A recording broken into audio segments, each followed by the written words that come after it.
Algo, ¿no? Algo. Nosotros seguimos estudiando el primer libro de Samuel y vamos a hablar sobre este nuevo rey que surgió ahí para este pueblo de Israel. Vamos a orar, vamos a pedir que Dios hable en nuestros corazones, que Dios por medio de su palabra nos ilumine en esa mañana. Señor amado, tu palabra se va a abrir delante de nosotros y te pedimos tu gracia, tu dirección sobre nosotros en ese momento. Ilumínenos, Señor, derrama de tu paz sobre nuestras vidas y sobre todo, Señor, que en ese momento tengamos los corazones abiertos para escuchar lo que viene de tu parte. En el nombre de Jesús oramos. Amén y amén. Bueno, acompáñenme en esa lectura del texto que está ahí en 1 Samuel. Vamos a leer ahí una parte del capítulo 9, una parte del capítulo 10 de 1 Samuel. Dice así el texto. Había un hombre de la tribu de Benjamín muy respetado, cuyo nombre era Quis, hijo de Abiel, hijo de Seror, hijo de Becorat, hijo de Afía, también benjamita. Quis tenía un hijo llamado Saúl, que era un buen mozo, apuesto como ningún otro israelita, tan alto que los demás apenas le llegaban al hombro.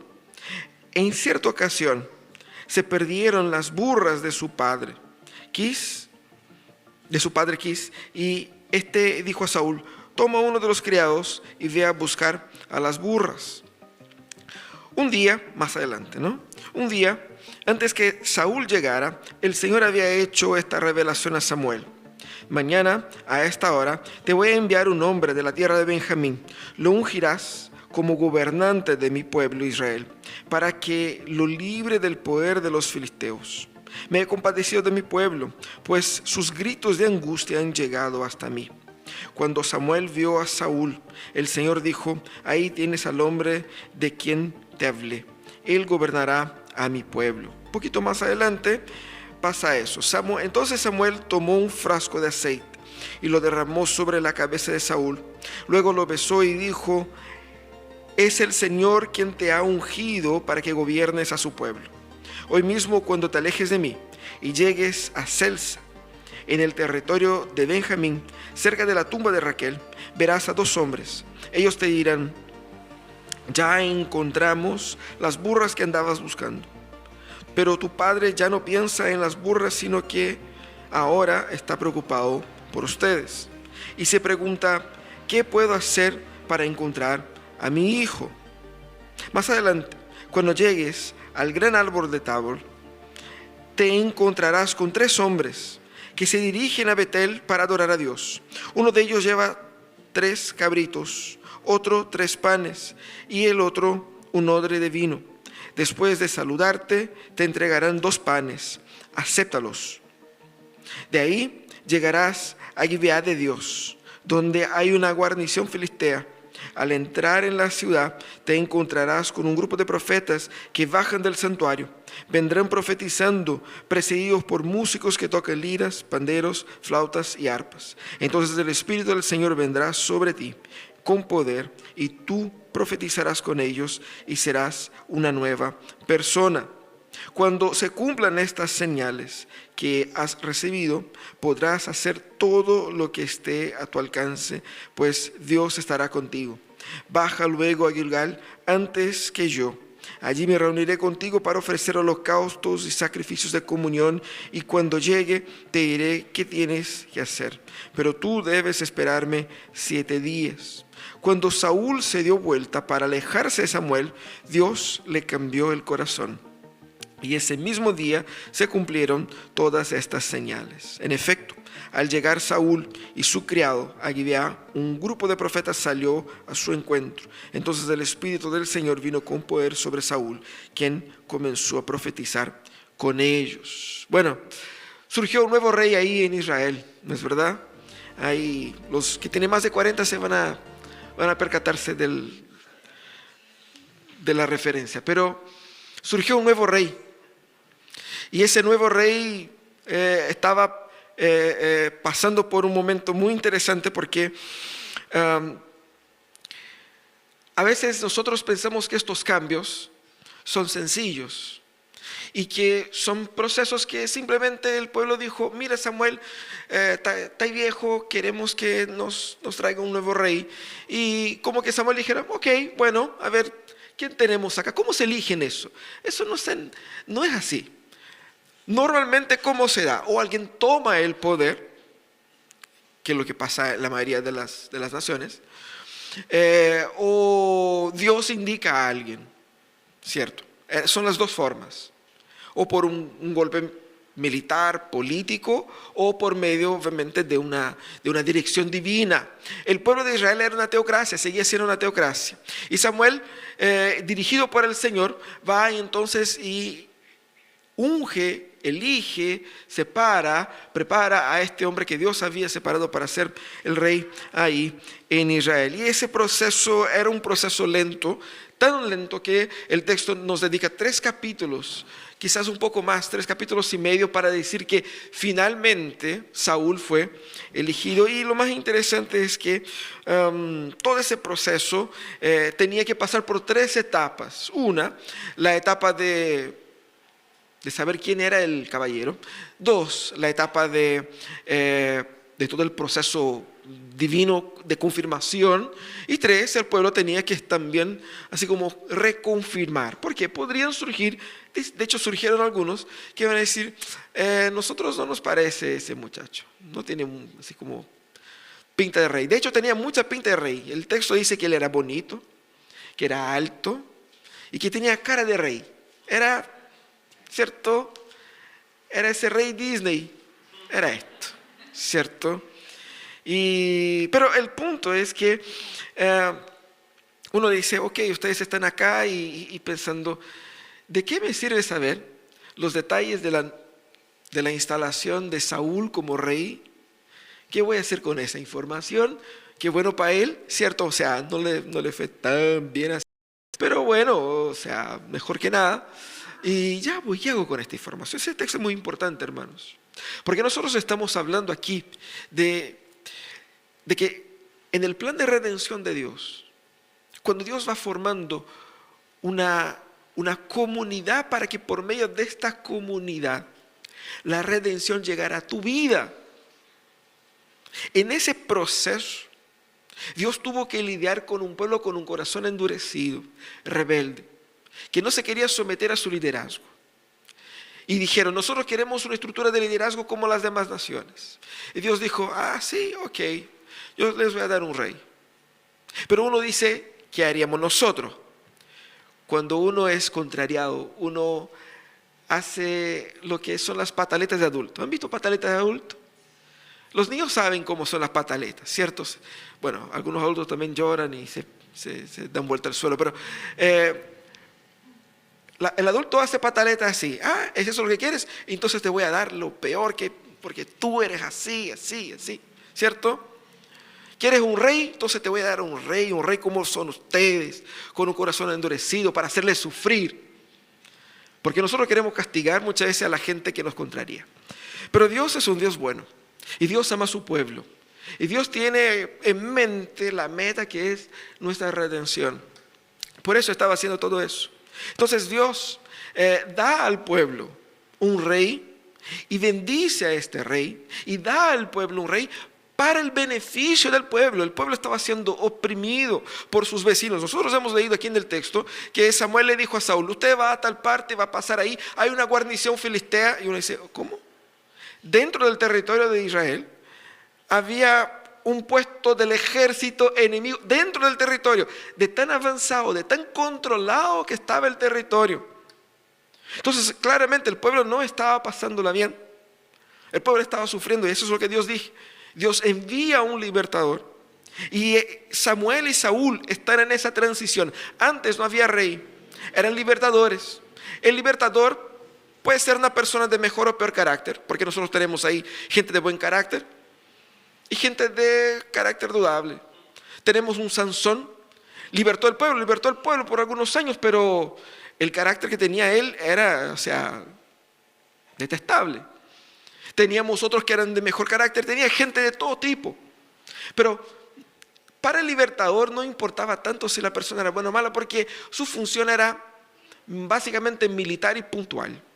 El rey es otra cosa.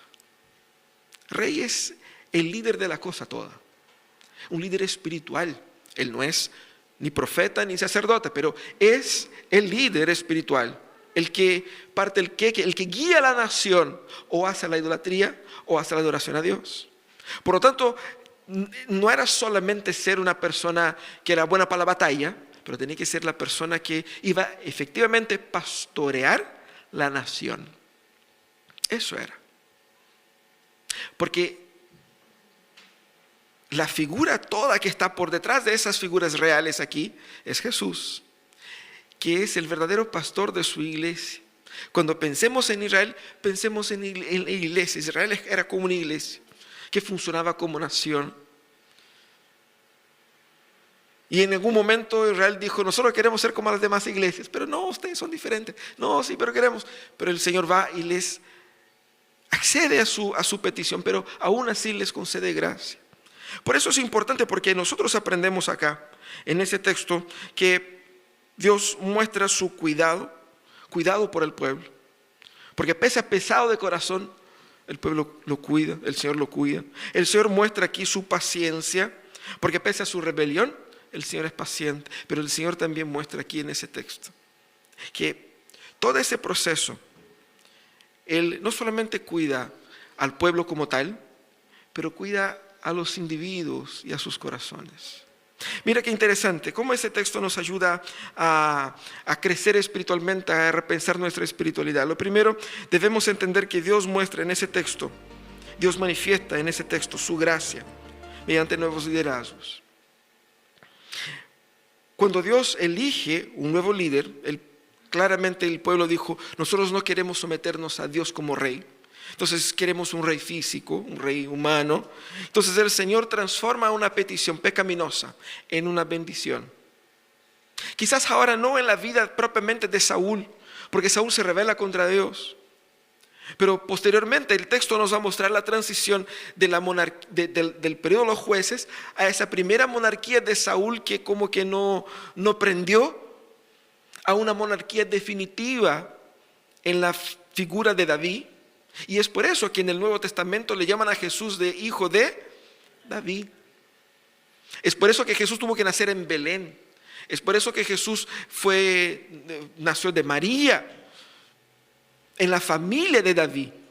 Porque había una importancia real, un vínculo significativo ahí. Pero el texto va caminando para allá, pero muestra que Dios levanta un liderazgo ahí. Ser líder en el pueblo era obviamente un privilegio, porque no cualquiera podría ser rey. Son 12 tribus, y como dije antes, 12 familias. Y lo que más hacen las familias es pelear entre sí, ¿cierto? Ellos se peleaban todo el tiempo. Y habían dos familias grandes, Judá y Efraín.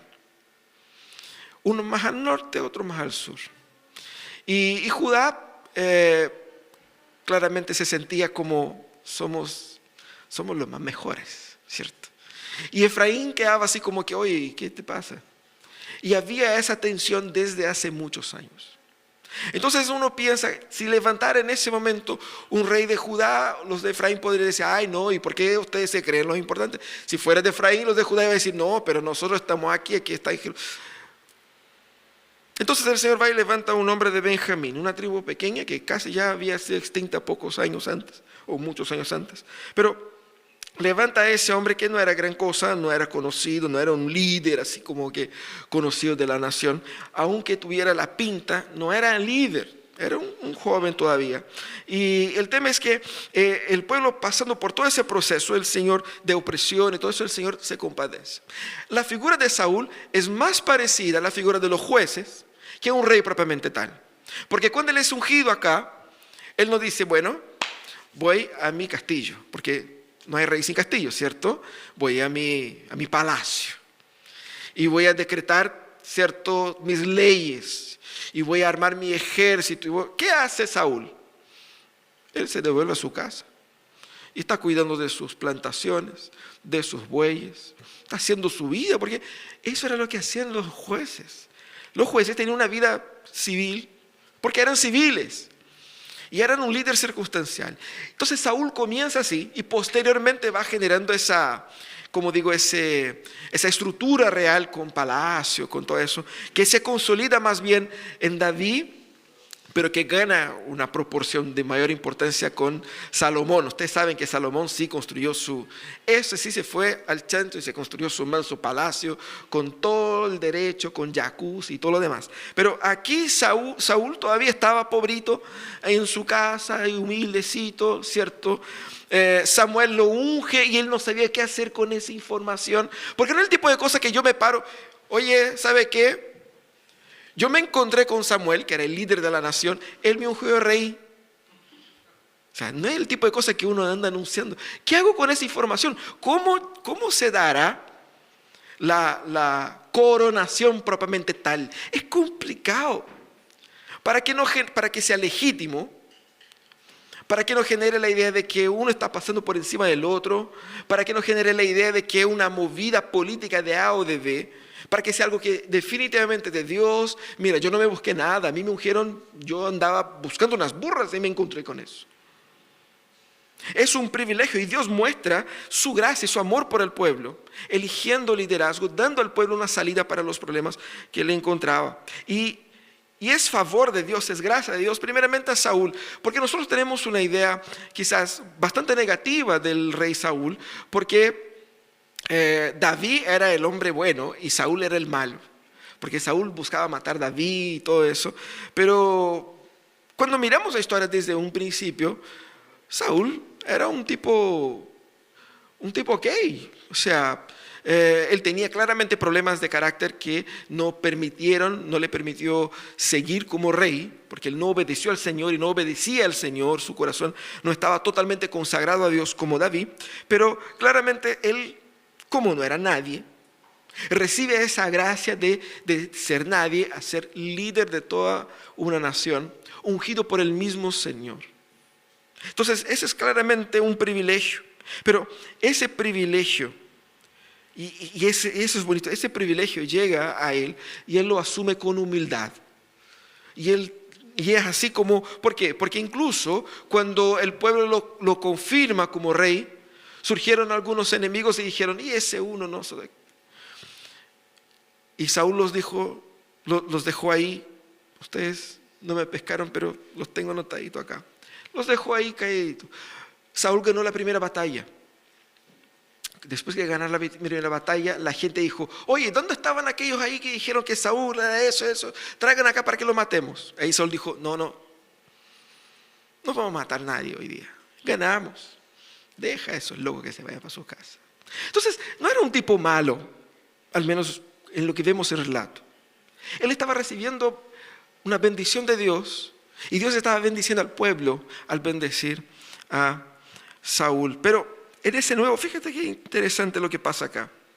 Porque Dios está poniendo un rey sobre Israel para que por medio de Israel, con el corazón rendido a Dios, Israel fuera una bendición para las naciones. Y Dios quería mostrar que Él gobierna el mundo, dando líderes sabios para guiar a su pueblo.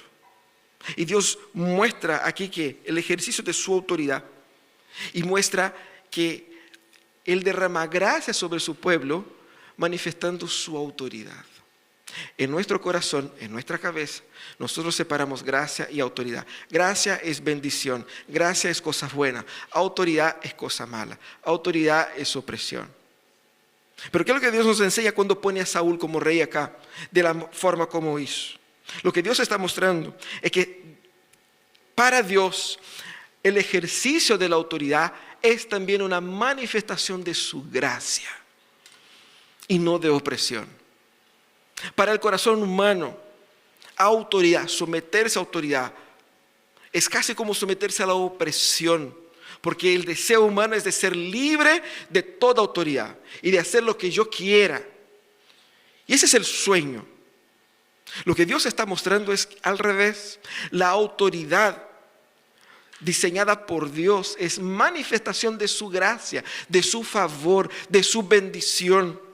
El pueblo de Dios así como nosotros. No nos pertenecemos a nosotros mismos, somos el pueblo de Dios. Dios es quien manda y Él derrama su gracia sobre nosotros, manifestando algo muy importante y muy bueno. Él dice: ustedes son míos. El pueblo no podría elegir el rey que él quisiera, porque el pueblo no pertenecía a él mismo. El pueblo pertenecía a Dios, así como nosotros. Aquí vemos autoridad y gracia caminando juntos. Nosotros queremos experimentar la gracia de Dios, pero ¿cómo experimentamos la gracia de Dios en nuestras vidas? Uno quiere y entiende que la gracia de Dios es que me vaya bien en mis cuestiones. Pero no siempre ir bien en tus cuestiones es lo mejor para ti.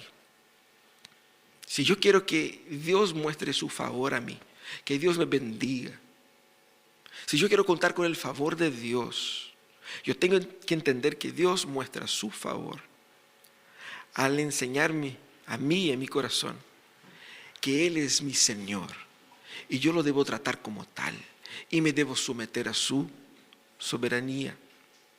Es por medio de la sumisión a Cristo como mi Señor. Es por medio de la sumisión a la voluntad de Cristo, a lo que Cristo quiere para mi vida, que yo experimento la gracia de Dios. Cuando me someto a Dios, Dios me bendice. Y es por medio de la sumisión también a las estructuras de autoridad que Dios diseñó para el ser humano, que comienzan en el hogar. Por eso la Biblia dice que tenemos que honrar a padre y madre, no simplemente porque es bonito, sino que hay una relación de autoridad que fue dada por Dios a nuestros padres para que nos enseñen. Y la Biblia dice que ese es el primer mandamiento con promesa. ¿Por qué? Porque la bendición de Dios se manifiesta en la autoridad. Cuando nos sometemos a Dios, experimentamos de su gracia. Dios no manifiesta gracia cuando nuestro corazón está en rebelión a su voluntad.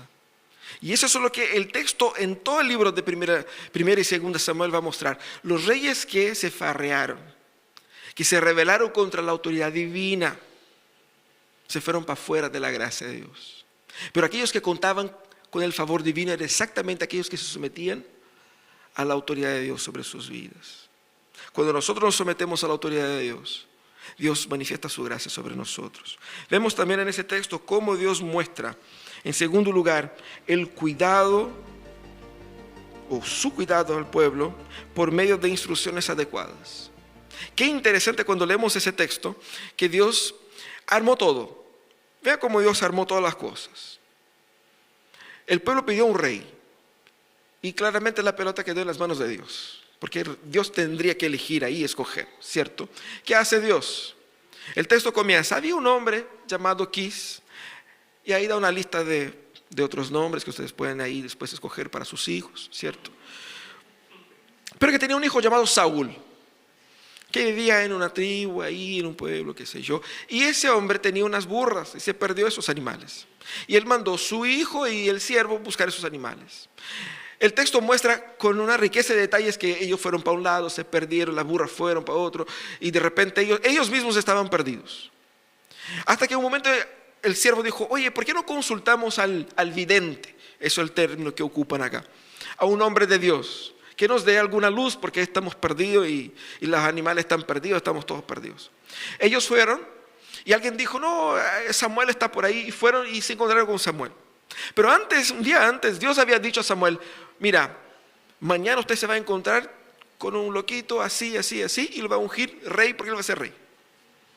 Y entonces Samuel se encuentra con Saúl, lo unge, todo bonito, pero Samuel le da una serie de instrucciones. Tú vas a salir de acá, vas a tal parte, vas a encontrarte con esto, con esto, con esto. Van a venir unos locos que están subiendo ahí a adorar a Dios. Te van a dar unos panes, toma esos panes. El Espíritu va a venir sobre ti, va a pasar esto, esto y esto. ¿Por qué todos esos detalles? ¿Para qué? ¿Para qué cierto? ¿Qué es lo que Dios quiere enseñar por medio de todo eso? Lo que Dios quiere mostrar es que, primeramente, Él se preocupaba de que Samuel estuviera seguro de que el hombre que surgiría como rey era un hombre que Dios había escogido. Eso es lo primero. Y Él muestra y conduce todo a eso. Pero también es fácil ser rey, pero como yo estoy seguro de que Dios me quiere a mí. Apareció el profeta diciendo, ungiéndome, pero ¿cómo sé que eso es así? Y a veces uno duda de por qué no tenía así como tantas pruebas así. No había un linaje, no había una estructura, no había un formulario, no había, estoy aplicando para el cargo de rey, aquí en mi histórico, mi vida familiar, mi currículum. No había ningún formulario, ningún formato. Dios quería confirmar en el corazón de Saúl para que Saúl estuviera seguro de que sí, esa era la voluntad de Dios para él. ¿Por qué? Parece ser muy bonito ser rey. Pero el primer paso para querer que todos te maten es ser rey, ¿sí o no? Porque cuando vas a pelear con otras naciones, las otras naciones quieren matar primero al rey. Entonces el rey parece ser bonito. En ese entonces no había palacio, no había así como, ¿cierto?, una corte real, no había ninguna de esas cosas. ¿Qué es lo que había? Nada. Era solamente así como poner ¿cómo se dice? Un target, así como que un blanco en su frente y salir por ahí. Y eso contando con los enemigos y los internos. Y las tribus que no se llevan bien con la mía. Y mis primos que se van a poner celosos, mis hermanos. ¿Qué le voy a decir a mi papá? Oye, ¿sabe qué, papá? Ahora soy rey. En un contexto patriarcal donde el padre era lo más importante ahí. ¿Cómo voy a llegar en la casa y decir a mi padre que no es rey, que su hijo es rey y los demás son sus súbditos? Es complicado. Entonces claramente Dios estaba cuidando también del corazón de Saúl para que él aceptara ese proceso. Y también estaba con todos estos pasos, con todos esos detalles, cuidando el corazón del pueblo, dando al pueblo, mira, te estoy enseñando con peras y manzanas, este es, porque yo dije que iba a pasar esto, y pasó esto. Todos esos pasos se cumplieron, ¿para qué? Para que ustedes estuvieran seguros de que ese hombre lo elegí yo, para que él estuviera seguro de que él es y yo voy a estar con él, y para que Samuel esté seguro de que eso es lo que Dios está haciendo. Mira cómo Dios es bueno. Las instrucciones de Dios nos traen paz. Las instrucciones de Dios nos traen seguridad. Pero ¿qué es lo que nos gusta a nosotros? No seguirlas, ¿cierto? ¿Por qué? Y es interesante porque no solamente eso, Dios no solamente por medio de esas instrucciones, Dios también instruye por medio de Samuel. Samuel, después de ese texto ahí en el capítulo 10, reúne al pueblo y le da una charla así como que el pueblo tiene que ser fiel, el rey tiene que ser fiel y todo el tema. Instruye y exhorta al pueblo diciendo que si ustedes son infieles, Dios va a venir contra ustedes y va a quitar el piso a ustedes. ¿Para qué Dios hace todo eso? Porque es muy importante que el pueblo entienda que Dios no le estaba dejando desamparado en ningún momento. Que en ningún momento Dios dijo, ustedes quieren un rey, ahí lo tienen. ¿Y cómo lo hacemos, Señor? Arréglenselo a ustedes. En ningún momento Dios dejó a su pueblo en esa posición de arréglense a ustedes. Y tampoco nos deja ahora. A veces nosotros nos sentimos desamparados por Dios. Pero nos sentimos así por giles, porque Dios nunca nos ha desamparado. Él nos ha dado miles y miles de instrucciones, de dirección. Ay, yo no sé qué hacer. Bueno, es que necesitas leer un poquito más de escritura, porque ahí vas a saber qué hacer, la mejor decisión, el mejor camino, porque Dios se complace en guiarnos con riqueza de detalles. Y lo más obvio, lo más lógico es que sigamos estas instrucciones. Dios quiere que su pueblo siga sus instrucciones. ¿Por qué? Porque la gran tarea nuestra en el mundo es obedecer a Dios. Eso es. ¿Qué es lo que tenemos que hacer? No sé. Solo eso, nada más. Era lo que Dios pedía del pueblo. La gran tarea del pueblo era obedezcan a Dios y sean felices. También es para nosotros. Usted quiere ser feliz, obedezca a Dios. Siga sus instrucciones Y como dijo Dios, todo te va a ir bien. No es que todo va a salir como tú esperas, pero todo va a salir bien. Básicamente es eso. Y estas expresiones aquí, tanto las expresiones específicas que confirman a Saúl como rey, como las expresiones generales que exhortan al pueblo a su fidelidad, son manifestación de la gracia y del cuidado de Dios. No es Dios diciendo al pueblo, dando reglas estrictas, rígidas, duras, crueles. Acuérdense de lo que dije sobre el concepto de autoridad. Nosotros tenemos deformado el concepto de autoridad. Tan deformado que cuando recibimos instrucciones de una autoridad, entendemos eso como un castigo.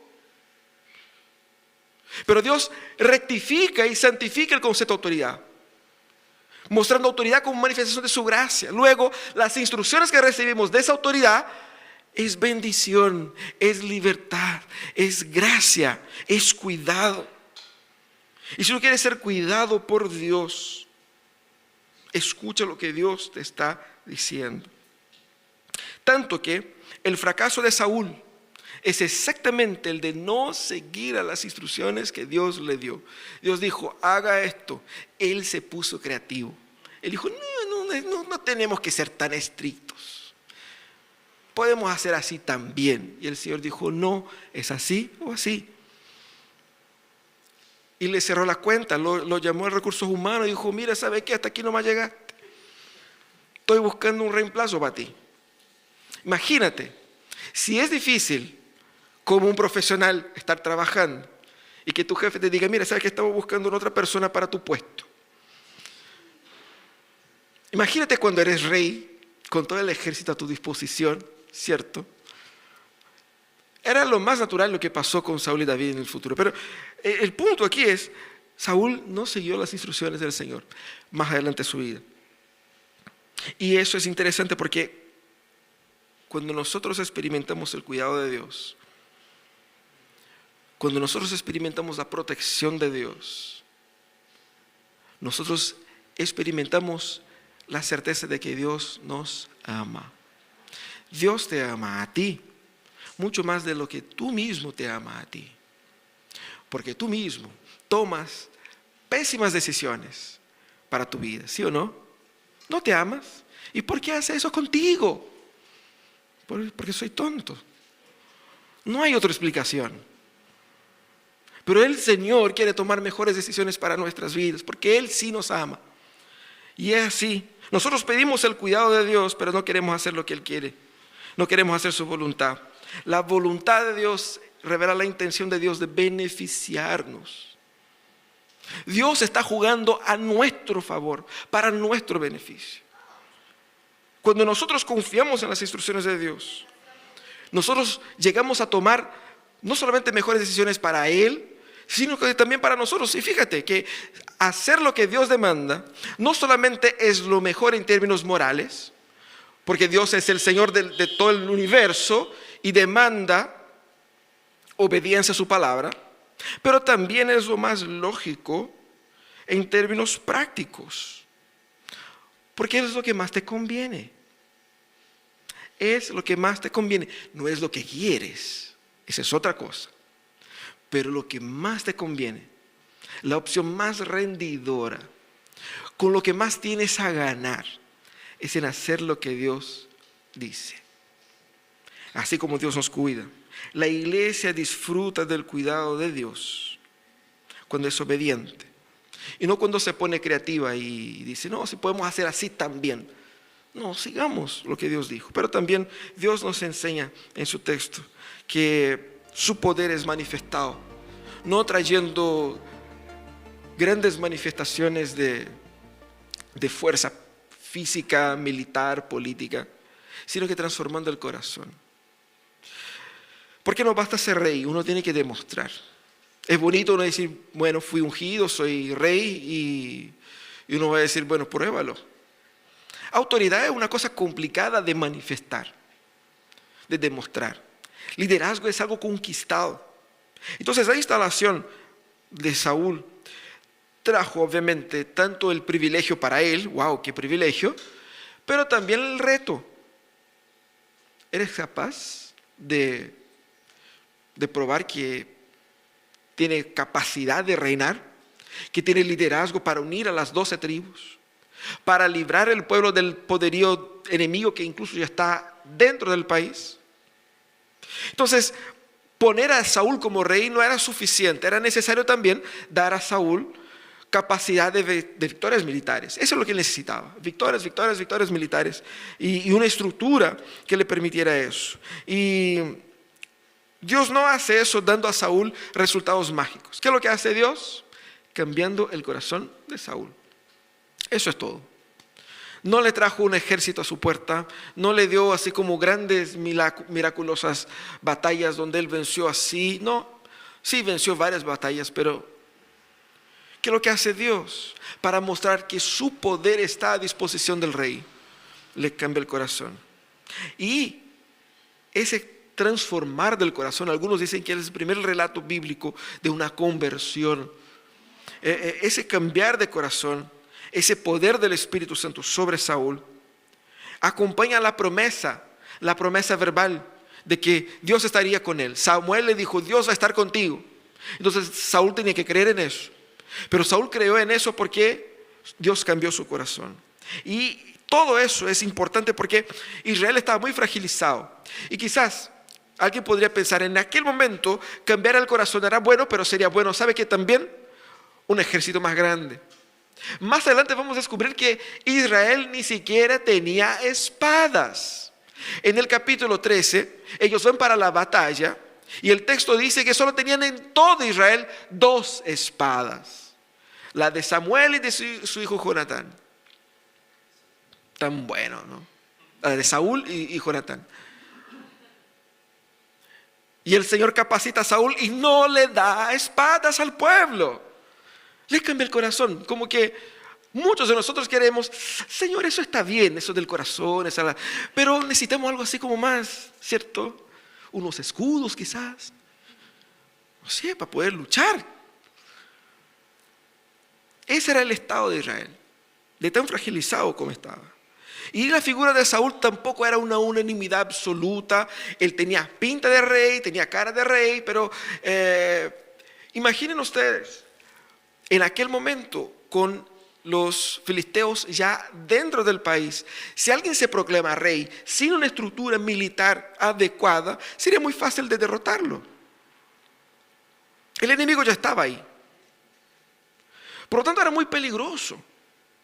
¿Cómo Dios derrota todos esos peligros inminentes?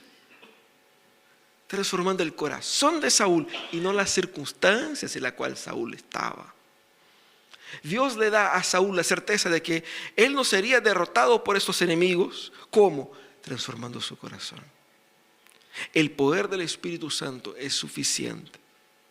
Claramente que eso se va a manifestar en victorias militares, en victorias políticas y económicas, pero el pueblo podía estar en paz de que el rey que ellos tenían tenía todo lo que se necesitaba porque tenía el favor de Dios y el poder de Dios del lado de ellos. Sabemos que la corona solamente no hace el rey, pero Dios no solamente da a Saúl todo lo que necesita, pero Dios quiere que Saúl entienda que solo con el poder de Dios es que será capaz de liberar al pueblo. No con muchos caballos, no con grandes ejércitos.